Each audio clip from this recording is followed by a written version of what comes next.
SJC-11778, Coghlin Electrical Contractors, Inc., v. Gilbane Company, et al.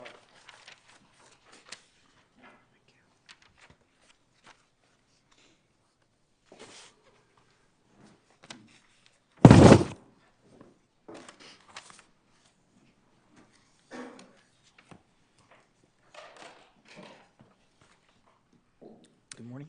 Good morning. May it please the court. My name is Jack DiNicola. I represent the appellant Gilbane Building Company. The issue in this appeal is whether the Superior Court erred in holding that Gilbane, as construction manager at risk, bears responsibility and liability for DCAM's designers' design changes, errors, and omissions. Was there a change order in the factual aspects of your appeal? There were several change orders issued for the project. There were also change orders issued with respect to the electrical work.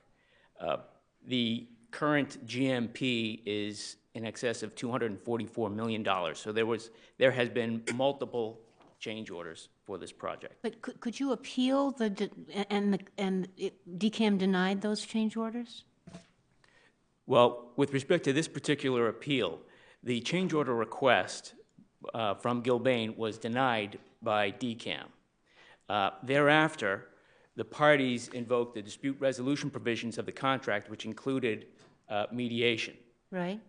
What DCAM's position is today, and what the Superior Court's position was, is that despite the dispute resolution procedures in the contract, despite the statutory appeal procedures with respect to change orders, we shouldn't even go that far, because Gilbane owned all the risk with respect to design changes, errors, and omissions. But you didn't, and I don't purport to have a lock on this, but at least one of the amici say there is an appeal, a statutory appeal procedure of a denial of a change order, right? Chapter 30, Section 30J or something? That is certainly correct. You didn't do that, though, right? Well, we were, in a sense, prevented from doing so by the Superior Court's decision. You brought this case. This case was initiated by the subcontractor. Oh, okay. Okay, so yeah, that's right. It's a third-party complaint. Correct. Right, but you didn't. I guess I'm wondering why earlier you hadn't done that. Well, if you look into the record, this claim originated 3-4 years ago, and all the parties have been negotiating and discussing it for that period of time. The first step in the contract for dispute resolution was mediation. So that's where they were, and once that didn't resolve itself, Coghlin filed its complaint against Gilbane and Travelers. Did you go to mediation? Yeah, they did. Yes. You did go to mediation. Yes. And the parties in that mediation were Coghlin, Gilbane, and DCAM. But Coghlin, in its case against Gilbane, it's not claiming that it's owed money as a result of any change orders, is it? It's claiming that it's owed money because of changes to the work that resulted in Coghlin experiencing higher costs than it had anticipated for certain portions of the work. That's one aspect. Another aspect is they incurred... But changes as a result of a change order? Well, some of it would be from change orders that were issued to Gilbane for other aspects, other trades work, I should say, and others that were not submitted as a change order or not approved as a change order. So let me make sure I understand. Let's assume you prevail here. Okay, so if that were the case, then there would be a third-party action against DCAM, in which you would say, if we are responsible for the increased cost, it is because of design flaws, and DCAM is responsible for design flaws. Do you agree that DCAM could then cross-claim against you, saying that if we are responsible for design flaws, you are responsible for the failure of your capacity of review and consultancy with regard to that, and therefore you should share in the liability for any design flaws? I would not agree that it would be a cross-claim. That would be a defense to our third-party complaint against them. It would be a defense of contributory negligence? Well, it would be a defense of with respect to a CM's role for the design review under 5.2.1, if the issues raised, or to the extent the issues raised by Coghlin with respect to design could have or should have been recognized by Gilbane prior to the work starting, then that would be our obligation, something that we could not pass on through to DCAM. But that's an issue of fact that has never been before the Superior Court. What is the extent of the design review? What is Gilbane's standard of care? What did Gilbane do or didn't do? What did DCAM do or didn't do? What the designer did or didn't do? None of that was before the Superior Court, because this was on a motion to dismiss. You're saying that your complaint sets forth enough, assuming that you are, assumes the facts, that you would have to then try about who ultimately is actually responsible for having, we're really focusing on the 5-foot versus 2-foot space above, below the ceiling, right? As being the subject of a change order that, because of the increased cost, or at least focus on that one as an example of what you're talking about. Am I right about that? I will focus on that as an example, but... As an example, let's just say as an example, because that's, initially it starts with a design of 2 feet, and you say, whoa, that's not enough, because it looks like now that we are really in the middle of this after the 60% design has been achieved, this isn't going to work, because there's 5 foot worth of all this electrical wiring and pipes and everything else that has to go in there. And they say, after you meet, I gather, based on your allegations, and we're only assuming for the moment, well, just stick it up higher in the ceiling. And so you do that, and then the subcontractor says, oh, now it's going to cost so much more, also because they make us go through one door and not the front door or whatever. And so your argument is that's just factual. We have to decide whether the extent of your obligation or not under the contract considered in light of the new statute. Is that what you're saying? I believe so. I'm trying to figure out what it is. It's pretty complicated, so I'm trying to figure out what it is you're really looking for us to do. Well, we're looking for, obviously, a reversal of the Superior Court's decision, because what the court ended up doing is saying that Gilbane, because it's a CM at risk, assumed the risk of design changes, design errors, and design omissions. Well, but it's also saying, isn't it, that because of your duty to defend, let's in the first instance let the dust settle on the extent of Coughlin's complaint, and then to the extent that there's any claim of negligence on the part of DCAM's designer, we'll settle that at a separate lawsuit, and then we'll get into the questions that Chief Justice Gantz was talking to you about. Right. Well, there are several problems with that particular portion of the holding from the Superior Court. The first is the indemnification provision really doesn't apply here, because we're talking about Gilbane's direct claims against DCAM. We're not talking about a third party's claims against DCAM. So that's number one. The second is, when you look at that indemnification provision, it is limited to the performance of the work, capital W. And we go through this in our brief. Work is a defined term. It's limited to the work shown in the contract documents. The contract documents are those prepared by the designer. So what is alleged, if we want to go down the road of what Coghlin is alleging, they're alleging that because of design changes, at least in part for their claim, because of design changes, they had to perform extra work. Now, what work that is extra is not capital W work under the contract. If DCAM agrees that it's extra work, a change order is issued increasing the GMP, and then that becomes part of the capital W work. We don't have that here. The third issue with the indemnification provision is that it specifically says the defense and indemnification provision isn't triggered if the claim arises out of the liability of the designer. This is a contractual Spearin doctrine provision. It's saying we don't have to defend and indemnify DCAM if your designer makes a mistake. So, to me... But it sounds like you're trying to make the resolution of this dispute revert back to old common law contract principles. When something new has happened, there's something called the contract manager at risk. And you are at risk, in part anyway, because you had the opportunity to participate in the designing of this project? Well, we do have something new. And I know you're not licensed, but you have an awful lot of practical experience, so that when you take a look at a set of plans, you can say, that ain't going to work. You also have to have consultants who are licensed, don't you? Well, that's what the paragraph says. We do have something new here, Justice Spina.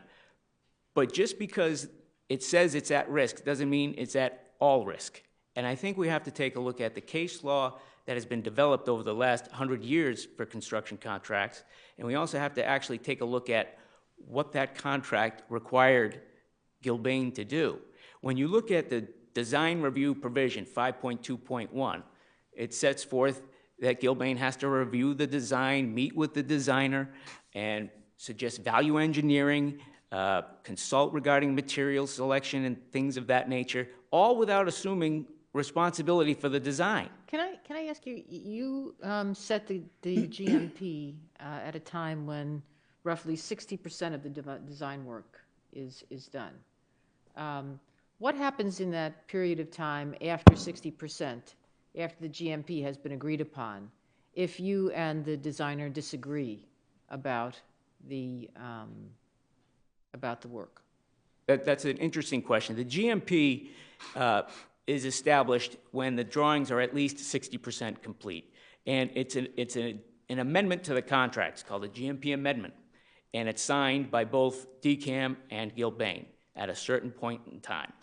Now, what the risk part means in the CM at risk, it means basically two things. Number one, you're at risk because you hold the trade contracts. You're not a construction manager agency.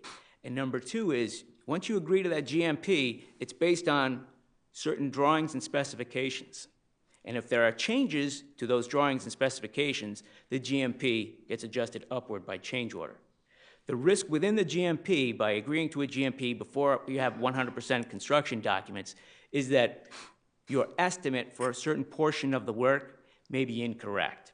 And if it's more than your estimate, then obviously you're going to incur more costs, but it can't be above the GMP. But with respect to Justice Lang's question, you're looking, and I don't know what stage, at what stage of the design you became involved, other than 60%, but you look at some design diagrams, and it shows 2.5 feet of space between the ceiling and the floor above it, and you've got mechanical work that's going to need 5 feet of space. You can't do anything about that, other than not bid?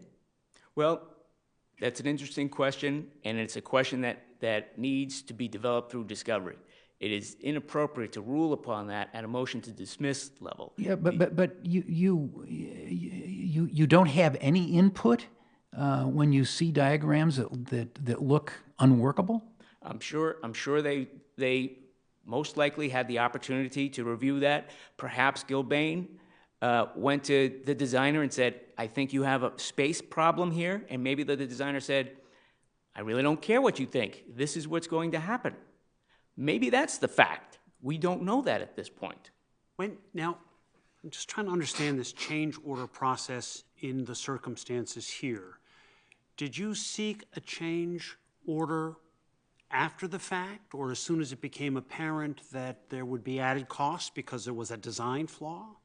The schedule, the sequence of events was Coghlin submitted a claim to Gilbane. Gilbane provided that to DCAM and the designer and the owner's project manager. Coghlin submitted a complaint after it had done the work?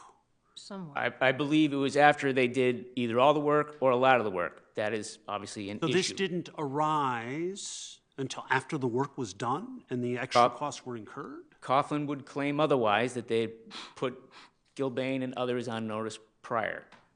That is another issue of fact and an issue in this case that's really not before us today. Can I ask you, is it your position, you say that the owner continues to maintain an implied warranty for design errors and omissions, right? Yes. Is that affected, or is it affected, or is it limited in any way by this new construction management technique, which is referred to as the construction manager at risk? Well, The answer to that question is we need to look at what the case law tells us, and the case law tells us two things. A long-established implied obligation can't be waived unless there is clear, express language to that effect, and we don't have that here. The other thing they tell us is that on a case-by-case basis, the Spearman doctrine can be waived on an issue-by-issue basis. It all depends on the facts. It depends on what the specification was, what the design was, what the drawing was, what did the parties discuss, who agreed to do what. So on a fact-by-fact basis, the implied warranty can be waived. We don't dispute that. The issue here is the Superior Court held it's waived just by virtue of the statute, without getting into what the actual factual allegations are. Thank you. Thank you.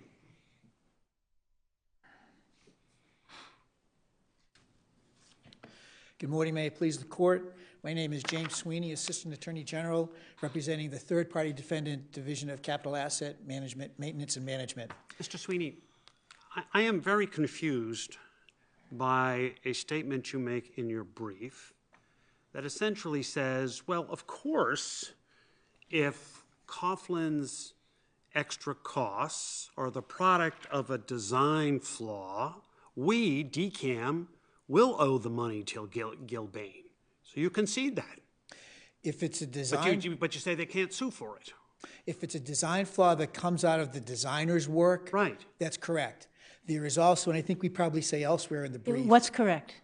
It's correct that if there... DCAM owes Gilbane for it? Yeah, that if there's a design flaw that comes out of the designer's work as opposed to out of the construction manager at risk's design review responsibilities, then, and there may be an allocation between the two depending on the situation, then the way the process works with flaws by the designer, since there's no contractual relationship between CM at risk and the designer, then the process for resolving that would be that the CM at risk could sue for the design flaws out of the designer's responsibility to DCAM, and then DCAM would have to third-party intervene. Why isn't that properly joined in this case, though? I mean, it seems to me that...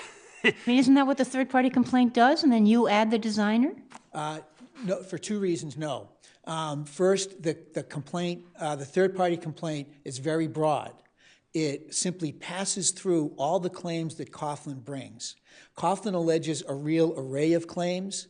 Some of those do relate to potential design flaws, as the question as just Duffley noted that regarding the ceiling. But it also makes various allegations that that Gilbane did not properly schedule or manage the work or supervise the work or provide access to the site. So they file an amended third-party complaint. And then, Your Honor, that's possible, but this contract also includes a defense and indemnification clause. The defense clause is very important. This type of contractual relationship between the CM at risk and DCAM is different. Article 3.1 of the contract provides that, although it's an independent contractor, there's a relationship of trust relationship of trust between the parties, and that Gilbane, the CM at risk, is supposed to represent DCAM's interests. That's in Article 3.1. Combine that with the defense clause, that the proper process here would be for Gilbane, as the construction manager at risk, to defend against the claims that Coghlin brings. There may be defenses that arise out of... Coghlin hasn't brought any claims against DCAM. No, they can't. They're the subcontractor. But they didn't bring any claims, so what are they supposed to defend against? They're defending against themselves? Gilbane is supposed to defend against any claims, all the claims that brought Coghlin the claims against you. How is it? I don't understand this theory at all. Well, Coghlin has brought claims against Gilbane. Right. And Gilbane's Gilbane brought claims against DCAM. For breach of contract. For breach of contract. I mean, certainly, certainly Gilbane hasn't agreed to indemnify or defend DCAM in claims Gilbane may bring against DCAM for breach of contract. Yes, so the only claims that it can bring for breach of contract would be claims related to the design. Yeah, so that the designer has. But I mean, that's why we have third-party complaints. Yes, but since it's a complete defense clause, and as cited in the cases in our brief, that when an indemnitor, when they have an obligation to defend any part of the claim, then it's a complete defense clause. They have to defend against the complete claim because it includes both claims as against Gilbane that they could not pass through to DCAM.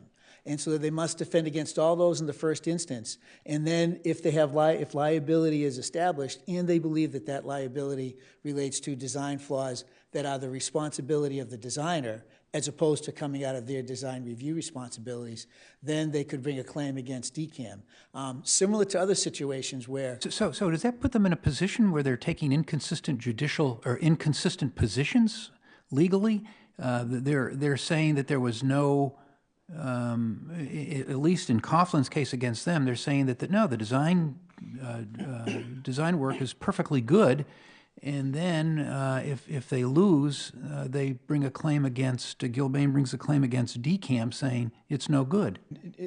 Your Honor, not in any way different than, say, in a case in the design bid build context, the context that had been used previously in many instances, that a contractor could bring a claim against DCAM as an owner. DCAM would argue that there is no liability even on design. So we have to, but then we have to relitigate the question of design twice. We have to go through two lawsuits. And that happens in indemnification situations. When a claim is brought by a contractor in the design bid build context against the owner may or may not choose to bring the designer in at that time. There are strategic considerations. But you're saying, but the owner may, and let's say the owner does. They may, but they may not. All right, but they may. Yes, but if they don't, then there's a second case once liability is established. Both the designer and the owner. So you're saying that because of this defense clause, it's not a may or may not. It's a you can't. You've got to do this two-step procedure and waste everybody's time. Yes, and where I argue it's not a waste of time because it may never get to be.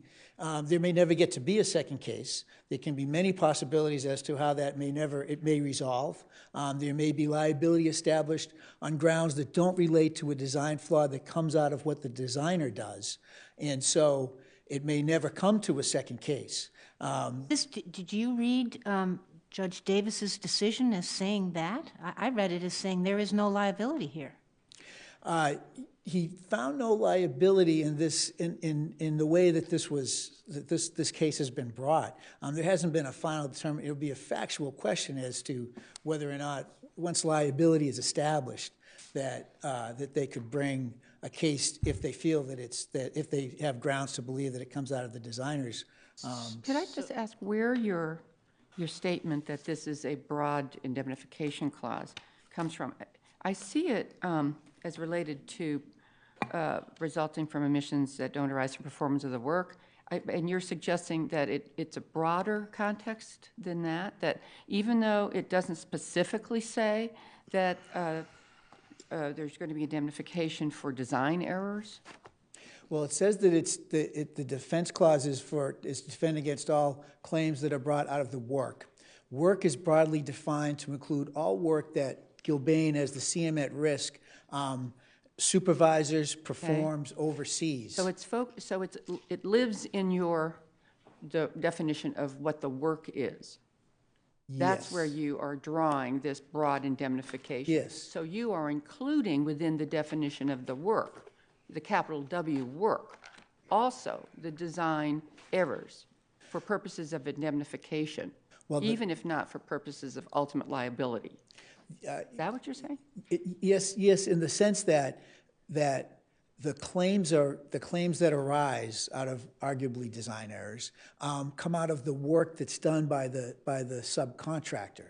And so since the CM at risk has the obligation their responsibilities of the contract are to supervise, oversee all of the work. That includes extra work what's arguably extra work. And so the defined term work with the capital W would include extra work because it still comes out of what the CM at risk is managing. You're saying that like it's a fortiori. So, but what if we disagree with that piece? That's not part of the work. Then your further claim that you must be indemnified, defended against that, then that also fails, just for sake of argument. Your Honor, if it does come out of, the defense clause does, by its terms, does come within the definition of Of the work. work, So we right. are depending on that You are. interpretation. I just of wanted it. to clarify. Okay, so let me make sure I understand your position. Coghlin, of course, can sue Gilbane, and Gilbane can defend. Let's assume that it turns out that all of the additional costs that Coghlin has incurred derived from design flaws. In the world that you suggest, Gilbane would essentially, it would not be a defense to Coghlin to say it was design flaws, it wasn't our fault. They would just have to pay because they're responsible. And then they would have to turn around and seek to recover that from DCAM. So in action one, they would basically say it's all the designer's faults, but that can't help us because we are responsible for all of the designer's errors in this action. Therefore, we pay off Coghlin, then we file a new action against DCAM saying we had to pay all this money, but it was all the designer's faults and you're responsible for that, and that's okay. They can do that, right? Is that what you're saying? Yes. And then you would then do a third party bringing in the designer, saying if we're liable, then we have to pay. Possibly. So all of this is simply a matter of form? It's a matter of whether or not it's to be resolved in one action as opposed to two? Well, Your Honor, but there is an important significance to that because Coughlin's, under the contract, Coughlin's responsibilities are to represent DCAM and to first try to defeat that claim. There may be defenses that come out of that, out of the claim between, or the contract between Coghlin and Gilbane, that it's really their responsibility to try to resolve. It's a limited, especially in this case, where the claims are an array of claims and involve both some which may potentially involve design, that's the designer's responsibility. Some may not, and some but also involves claims regarding Gilbane's work on the case as construction manager. That they need to defend that claim because it's an array of claims, particularly in this case. Okay, and you're saying that this is as a matter of contract, that somehow the contract requires that there be two actions? Because in every other case, we don't do this. In every other case, we say, Gilbane can say, it's not our fault, it's your fault, Coghlin, but if somebody finds that it's our fault, it's the designer's fault. Well, it's the defense obligation that is in the agreement here between the construction manager at risk and DCAM that requires them to defend in the first instance. But well, they are defending in the first instance, and of course, Coghlin hasn't sued DCAM, right? Well, Coghlin has not sued DCAM. Right, so they're defending against Coghlin, but you're saying, and maybe what you're saying is that to give the defense clause its due, it would be completely antithetical to a meaningful defense if at the same time Gilbane is saying just what Chief Justice Gantz says. Is that what you mean? It would basically eradicate the meaning of the defense clause? That's correct, Your Honor. It would really write out the defense clause from the contract because what they've done in the third-party complaint, as you can see, is simply pass through all of the claims that Coghlin has asserted against Gilbane and said, DCAM, you're responsible for these. But assume hypothetically that they were a little more picky and choosy about that and said, yes, we don't think Coghlin is right, but if they are right, it's not a design claim. And they parsed it out in a more specific way. You'd have the same answer, though, wouldn't you? Well, it's still, because of the complete defense, the law on complete defense, we say that they would still have to defend against that and then turn around. Similar to the situations when as an owner is sued, they can choose whether or not to bring in. And is there case law in that situation that says you can't, unlike any other area of the law where you can have third-party claims brought with the, with the main claim, in this one you can't? Well, it comes up in the context of indemnification, is what the cases say. And so we've cited in our brief the cases regarding the complete defense rule. And that those really come out of the context of indemnification. So that's where it's different than the situation where would be one, you'd have one case and bring in a third-party complaint, which is what happens in the design. It's really like a contribution action. Pardon? It's really sort of equivalent really, to it's similar to that. Similar to that. So in this case, in the case of Coghlin versus Gilbane, the trial judge gives the jury a special verdict, and one of the questions is, what portion or what amount of Coughlin's damages are attributable to negligent design, and what portion of the damages are attributable to Gilbane's negligence or breach of contract. And the jury comes back with answers as to both questions, and Gilbane now sues DCAM on the design defect portion. That whole question gets litigated again. Well, it's really a separate question in the sense that and it would probably be expert testimony as to whether or not it's the portion of design that relates to the designer's responsibilities versus, as even Gilbane concedes in their brief, their responsibility under design review to have picked up those types of But it would be litigated. The question of design negligence would be litigated twice. Well, it's possible. In the first case, the question of design negligence isn't an issue. It may not be. It really isn't an issue because the Coghlin, the subcontractor, doesn't care whether it's design or not. It's whether or not, or whose responsibility it is. So that's really a separate case between separate parties with separate expert testimony on whose design responsibility it is. Could I just ask one more question before? Yes, of course.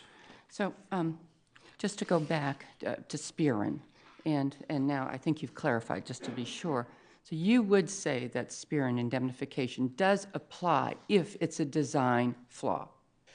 Well, there's an indemnification. You, DCAM, would be responsible as the owner to Gilbane for the design flaw. I'm not saying there is one, but it would be. No, we don't say that Spearin applies because Spearin is a broad doctrine that says that when the design plans as a whole are given to the contractor. Let's take the word away. What's that? Let's take the word Spearin out of it. Okay, but it's when they have exclusive control that they are that have that warranty. You have a warranty for aspects of the design. That is, you would owe Gilbane for design flaws. I guess I would rephrase that. They don't have a contract with the designer. That's right. I would rephrase it a little bit differently, Your Honor. I don't think it would be a warranty. It would really just be a breach of contract action that some aspect of the design that the designer was responsible for was incorrect, and since it was incorrect, you owe us for that. Well, that's kind of a warranty because they don't have a relationship with them, and it passes through you, and but it would hinge on that. So if it were a warranty or an indemnification kind of a thing, then wouldn't we be looking for your general indemnification section that says that it shall not be construed to negate, abridge, or otherwise reduce any other right or obligation of indemnity? So doesn't that say that their right for contractual indemnification, or whatever you want to call it, in this narrow piece of what you're calling the work, isn't this say that you don't owe them, they don't owe you the right of a full defense as to that? Well, Your Honor, I guess that's where I would say that it's not an indemnity that we owe them, that it's really just a breach of contract. We're not agreeing to indemnify them for that, and that's why we don't think that the doctrine of implied warranty applies. If the doctrine doesn't apply, then there is no warranty. It's simply a breach of contract action. All right, thank you. Thank you, Your Honor. And we'll take our morning break. All right.